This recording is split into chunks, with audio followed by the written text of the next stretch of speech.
Okay, y'all, this machine is so nice. It is so easy to use and set up.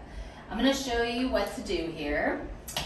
Here's one of my favorite things. Look how that cord just wraps up and around the bottom. This is so nice for when you're doing mobile tanning. You can just fit this in your bag and go.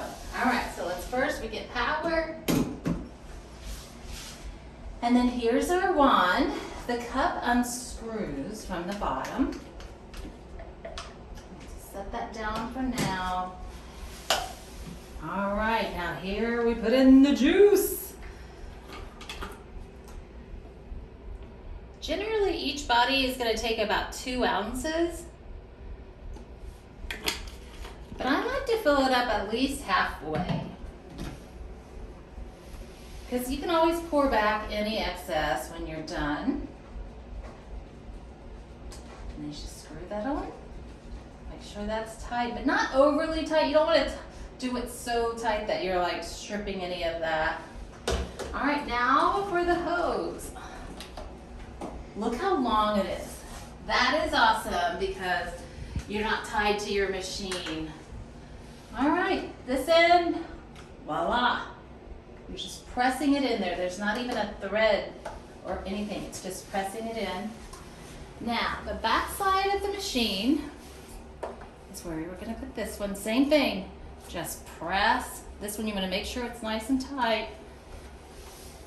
All right. Power. Now though, I wanna point out this. This is your flow control knob. So you will pick what you want, but you can screw this all the way one way and it's gonna be so much coming out. I feel like if you're just starting, it's best to like pretty much close it to where none is coming out. And then you can spray a little and then see how much solution that is. And you know what, I want a little bit more. So you'll unwind that again. Maybe a smidge more, and then you get the right amount of air with the solution that is best for you. And that's it. Okay, Taylor, it's time for your spray tan. So these are sticky feet. These are awesome. I'm gonna have you peel and stick one to each foot. There you go. These are really awesome because when you're in the spray tan tent and some of that solution is settling in and around where your feet are, you're not going to be stepping in and over it. All right, step in. Okay, now these are something we like to prepare with. These are coconut exfoliating wipes. I know you probably exfoliated the night before, but it's kind of just like a little extra insurance. And what's great is they're two-sided. There's one side that's kind of rough and then a smooth side. Use this rough side to exfoliate drier areas like elbows or knuckles. And the smooth side is if you have any perfume or body lotion that maybe you need to move off, the smooth side will cleanse that off, but it leaves the right pH balance on your skin so that the tan will look its best. Okay. And it's kind of refreshing, right? It is refreshing. It really works. Okay, thank you. All right. And then one more. This is our oil-free mistifier. This is a moisturizer, but it's oil-free, so it's not going to interfere with the tanning process. Just a little extra. We'll spray that on the knees, maybe the tops of your feet, elbows. Again, just those drier areas. It kind of just mellows out any of that thirsty skin so that it'll go the best. All right, are you ready? Let's do it. All right.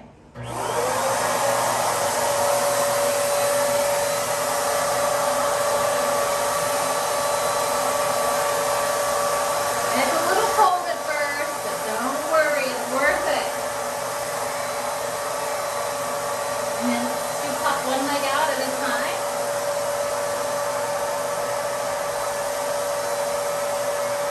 Now this one.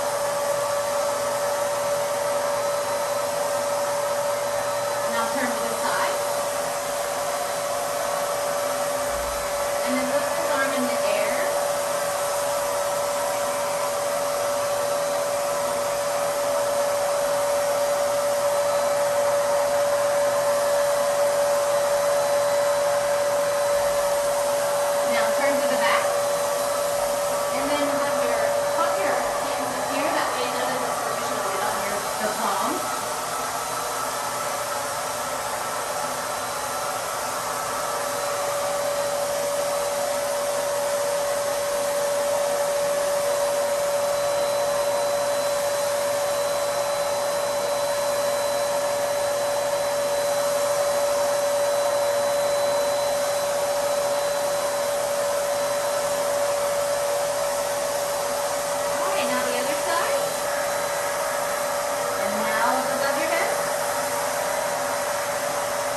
to give my clients a little bit of a quick air dry in the back.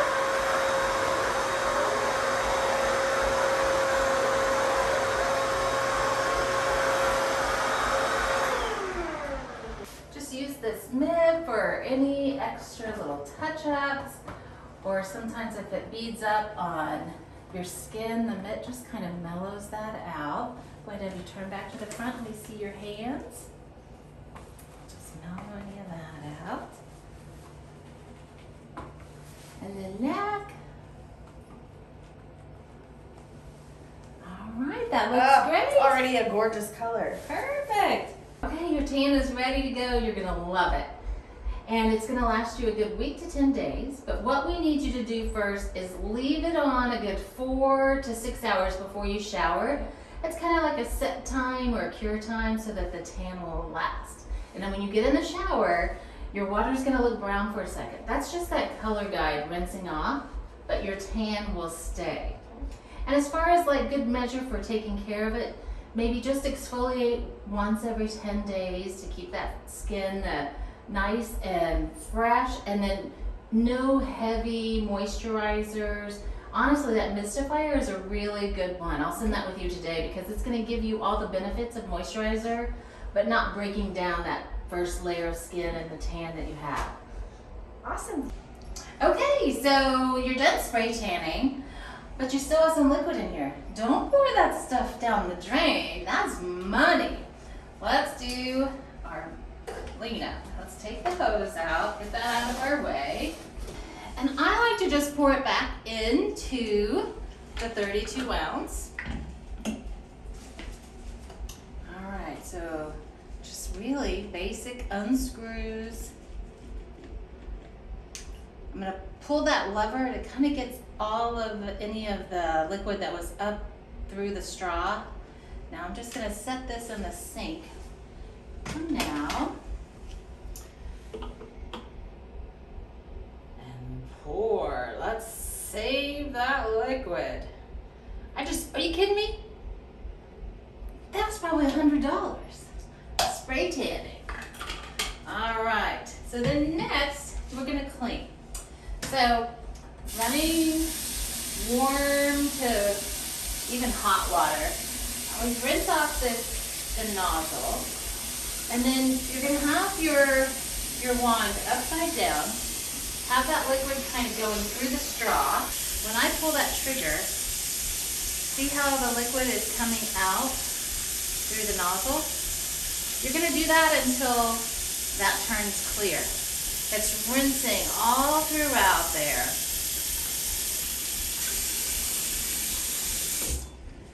And then you will just towel dry or just let that sit. You just rinse out your container.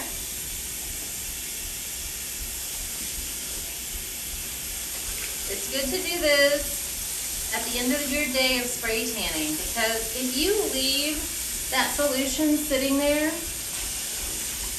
it's going to oxidize. And so even within your machine, some of that solution is going to oxidize and turn green.